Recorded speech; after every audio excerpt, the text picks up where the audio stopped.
একজন নারী তার শ্বশুরবাড়িতে ঠিক কতটুকু গুরুত্ব পাবে তা নির্ভর করে তার প্রতি স্বামীর ভালোবাসা এবং গুরুত্বের উপর। যে নারী তার স্বামীর ভালোবাসা পায়, স্বামী তাকে গুরুত্ব দেয় এবং মূল্যায়ন করে, সে নারীকে শ্বশুরবাড়ির কেউই অসম্মান করতে পারে না। বিয়ের পর শ্বশুরবাড়ির অন্যান্য মানুষগুলো চাইতে সঙ্গী ভালো হওয়াটা জরুরি। সঙ্গী ভালো হলে শ্বশুরবাড়ির অন্যান্য মানুষ যেমনই হোক, তবুও সংসার টিকে থাকা যায়।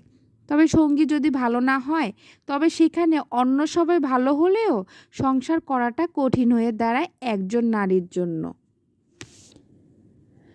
স্বামীর মানসিক সাপোর্ট এবং ভালোবাসা একজন নারীকে দাম্পত্য জীবনের প্রতি মনোযোগী করে তোলে। সেই সাথে স্ত্রীর প্রতি স্বামীর যত্নশীল মনোভাব, স্ত্রীর প্রতি সহমর্মিতা থাকলে সেখানে অনায়াসে যুগের পর যুগ একজন নারী পার করে দিতে পারে।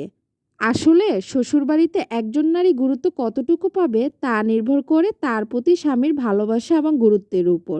কেননা স্বামী যদি ভালোবাসে, স্বামী যদি গুরুত্ব দেয় এবং পাশে থাকে, তবে শ্বশুরবাড়ির অন্য সবাই যেমনই হোক না কেন, একজন নারী অবলীলে তার এক জীবন পার করে দিতে পারে সেই সংসারে। অন্যথায় একদিন টিকে থাকাটাই সেই নারীর জন্য অসম্ভব হয়ে যায়। যে সংসারে স্বামী মনে করবে আমার স্ত্রী সেরা ও আমার জন্য সর্বোত্তম, আর স্ত্রী মনে করবে আমার স্বামী সেরা ও আমার জন্য সর্বোত্তম, সেই সংসারে আল্লাহর রহমত ও সুখ শান্তি বেশি থাকে। এতক্ষণ ধৈর্য সহকারে যারা আমার ভিডিওটা দেখেছেন সবাইকে অসংখ্য ধন্যবাদ। ভালো থাকবেন, সুস্থ থাকবেন। বরাবরের মতো আবার নতুন একটা ভিডিও নিয়ে হাজির হব। আল্লাহ হাফেজ।